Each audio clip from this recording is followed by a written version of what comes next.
ఒక్కసారి కొమ్మూరి గోల్డ్ కి కాల్ చేయండి. తాకట్లో ఉన్న మీ బంగారాన్ని విడిపించి మార్కెట్ ప్రైస్ కి వాళ్ళు కొనుక్కుని మిగతా డబ్బులు మీకు ఇచ్చేస్తారు. పశ్చిమాసియాలో ఇప్పుడు అందరి దృష్టి ఒకే చోటుంది. అదే హర్మోజ్ జలసంధి. ఇరాన్ ఈ జలసంధిని పూర్తిగా ఓపెన్ చేస్తుందా? అమెరికా తన సైనిక చర్యలను ఆపుతుందా? ఇరాన్తో అణు ఒప్పందం విషయంలో ట్రంప్ వెనక్కి తగ్గుతారా అనే ప్రశ్నలు ఇప్పుడు కీలకంగా మారాయి.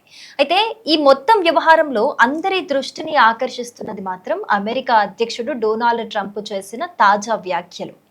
ఆగస్టు 9న ట్రంప్ను అడిగినప్పుడు ఇరాన్పై అమెరికా ఇక ముందు ఏం చేయబోతోంది అని ప్రశ్నిస్తే వీఆర్ లో కీయింగ్ అంటూ ట్రంప్ సమాధానం ఇచ్చారు. అంటే ఇప్పటికైతే ఇరాన్పై పెద్ద ఎత్తున సైనిక చర్యలకు వెళ్లకుండా పరిస్థితిని కొంత తక్కువ స్థాయిలో ఉంచుతున్నామనే సంకేతం అయితే ఆయన ఇచ్చారు. అదే సమయంలో అమెరికా ఇరాన్ మధ్య చర్చలు జరుగుతున్నాయని కూడా ఆయన చెప్పారు. ఇక్కడే అసలు ట్విస్ట్ ఉంది. అదేంటంటే ఇదే ట్రంప్ కొన్ని రోజుల క్రితం హర్మోజ్ జలసంధి చాలా త్వరలో ఓపెన్ కావాలి, లేకపోతే ఇరాన్పై చాలా తీవ్రంగా దాడి చేస్తామంటూ హెచ్చరించిన విషయం మనకు తెలిసిందే. అంతకుముందు కూడా ట్రంప్ ఇరాన్తో ఒప్పందం కుదరకపోతే పెద్ద ఎత్తున సైనిక దాడికి సిద్ధంగా ఉన్నామని కూడా చెప్పారు. కానీ ఇప్పుడు మాత్రం లో కీయింగ్ ఇట్ అంటున్నారు. అంటే ట్రంప్ వైఖరిలో మార్పు కనిపిస్తోందా? అవును, కనీసం ప్రస్తుతానికి మాత్రం అమెరికా సైనిక ఒత్తిడి కంటే దౌత్యపరమైన మార్గానికే ఎక్కువ ప్రాధాన్యం ఇస్తున్నట్టుగా కనిపిస్తోంది. అయితే ఎందుకు ఇది? దీని వెనుకున్న అసలు కారణం హర్మోజ్ జలసంధి. హర్మోజ్ అనేది ఇరాన్కు కేవలం ఒక సముద్ర మార్గం కాదు, ప్రపంచ చమురు గ్యాస్ రవాణాలో అత్యంత కీలకమైన మార్గం. యుద్ధానికి ముందు ప్రపంచ చమురు ఎల్ఎన్జి రవాణాలో దాదాపు 5వ వంతు ఈ మార్గం గుండా వెళ్లేది. ఇరాన్ దీన్ని మూసివేయటంతో ప్రపంచ ఇంధన మార్కెట్పై తీవ్ర ప్రభావం పడింది. అందుకే ట్రంప్ కూడా ఇప్పుడు హర్మోజ్ను ఓపెన్ చేయటం చాలా కీలకంగా మారింది. ఇదొక్క ఇరాన్ సమస్య కాదు. హర్మోజ్ మూసుంటే చమురు సరఫరా అనేది దెబ్బతింటుంది, చమురు ధరలు పెరుగుతాయి, రవాణా ఖర్చులు పెరుగుతాయి, చివరికి దాని ప్రభావం సామాన్య ప్రజలపై కూడా పడుతుంది. అమెరికాలో కూడా ఇంధన ధరల పెరుగుదలపై ప్రజల్లో అసంతృప్తి పెరుగుతూ ఉంది.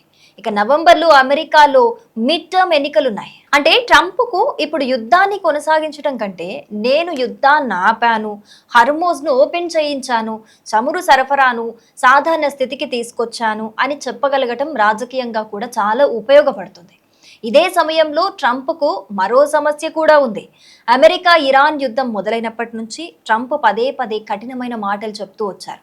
మొదట ఇరాన్ అణ్వాయుధ సామర్థ్యాన్ని పూర్తిగా అడ్డుకోవాలన్నారు. తర్వాత హర్మోజ్ను ఓపెన్ చేయాలని తెగ డిమాండ్ చేశారు. మే నెలలో కూడా ట్రంప్ స్పష్టంగా 2 విషయాలు తమకు రెడ్ లైన్స్ అని చెప్పారు. ఇరాన్ ఎప్పటికీ అణ్వాయుధాన్ని పొందకూడదు, హర్మోజ్ జలసంధి వెంటనే ఓపెన్ కావాలి, ఎలాంటి టోల్ లేకుండా 2 వైపులా వాణిజ్య నౌకలు స్వేచ్ఛగా వెళ్ళాలి అని చెప్పారు. కానీ ఇప్పుడు పరిస్థితి అక్కడి నుంచి చాలా మారిందని చెప్పాలి. ఇరాన్ కూడా వెనక్కి తగ్గటం లేదు. హర్మోజ్ను ఓపెన్ చేయడానికి అమెరికా కొన్ని షరతులు అంగీకరించాలని టెహ్రాన్ చెబుతోంది.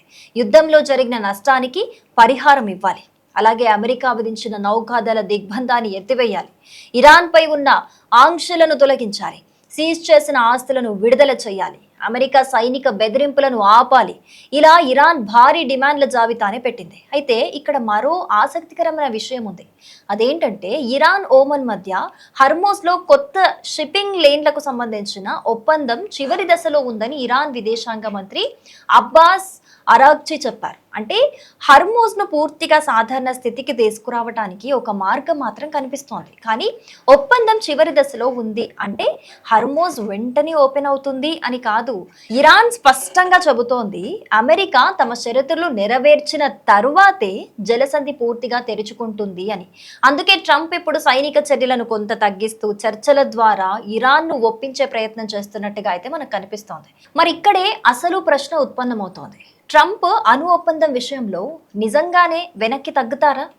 సో తాజా వ్యాఖ్యలను బట్టి చూస్తుంటే గనక ట్రంప్కు ఎలాగైనా హర్మోజ్ అనే ఒక సమస్యని రిజాల్వ్ చేయటం చాలా ఇంపార్టెంట్ థింగ్గా కనిపిస్తోంది. కాబట్టి వెనక్కి తగ్గొచ్చు అని అనిపిస్తోంది. ఎందుకంటే ఆయన తాజాగా చేసిన వ్యాఖ్యలు లో కీయింగ్ అంటే మేము అంటే సైనిక స్థావరాలను అక్కడ అంటే ఆ పవర్ని తగ్గిస్తున్నాము అని చెప్పేసి అలా తగ్గిస్తూ వెనక్కి తగ్గే అవకాశం కూడా కనిపిస్తోంది. అలాగే ఆగస్టు 3న ఇరాన్ పై ఉన్న దాడిని కూడా ఆయన వెనక్కి తీసుకున్నారు. అంటే ఇవన్నీ చూస్తుంటే కూడా ట్రంప్ నిజంగానే హర్మోజ్కి సంబంధించి హర్మోజ్ జలసంధి విషయంలో వెనక్కి తగ్గుతారనే అనిపిస్తోంది. మరి దీని మీద మీ అభిప్రాయం ఏంటి అనేది తప్పకుండా కమెంట్ చేయండి. ఒకవేళ ట్రంప్ వెనక్కి తగ్గితే గనక హర్మోజ్ జలసంధి సమస్య పూర్తిగా నిర్వీర్యం అయిపోతే తీరిపోతే గనక ఇంకా భవిష్యత్తు ఏ విధంగా ఉండబోతోంది, ఎలా ఉండబోతోంది అనేది కూడా తప్పకుండా కమెంట్ చేయండి.